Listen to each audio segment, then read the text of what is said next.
Hi friends, நான் உங்கள் பாரதி. இன்னைக்கு சுயநலத்தை பற்றி கொஞ்சம் பேசலாம் அப்படின்ட்டு நான் நினைக்கிறேங்க. உலகத்தின் குறைகள் எல்லாம் கண்டுபிடிக்கும் சிலருக்கு தன் குறைகள் மட்டும் தெரியாமல் போவதற்கு பெயர்தான் சுயநலம். சுயநல உலகம் இது. தன்னுடைய தேவைகளுக்காகவும் சூழ்நிலைகளுக்காகவும் எதையும் மாற்ற காத்திருக்கும் உங்களை ஏமாற்றியவர்களுக்கு ஒன்றை மட்டும் சொல்லிவிட்டு விலகுங்கள். இன்று எனக்கு, நாளை உனக்கு. இறுக்கமான மனதெல்லாம் பிறப்பின் வழியிலா வருகிறது. எண்ணற்ற முறை, எண்ணற்ற நபரால், எண்ணற்ற சூழலால் இறப்பை சந்தித்த பிறகு இறுகாமல் என்னதான் செய்யும் ஒரு மனம். இன்றைக்கி லஞ்ச் பாக்ஸ்க்கு என்னென்னலாம் செஞ்சுருக்கேன் அப்படின்னு பார்த்தீங்கன்னா, மீல் மேக்கர், ப்ரக்கோலி, கேரட் இதெல்லாமே போட்டுட்டு ஒரு பிரிஞ்சி சாதம் மாதிரி செஞ்சுட்டேங்க. அதுக்கப்புறம் முட்டை வச்சுட்டேன்.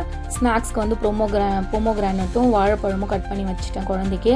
நம்மளுக்கு காலைல பிரேக்ஃபாஸ்ட்க்கு என்ன அப்படின்னு பார்த்தீங்கன்னா, கவுனி அரிசி கஞ்சியும் அதுக்கப்புறமா துவையலும் தாங்க செஞ்சேன்.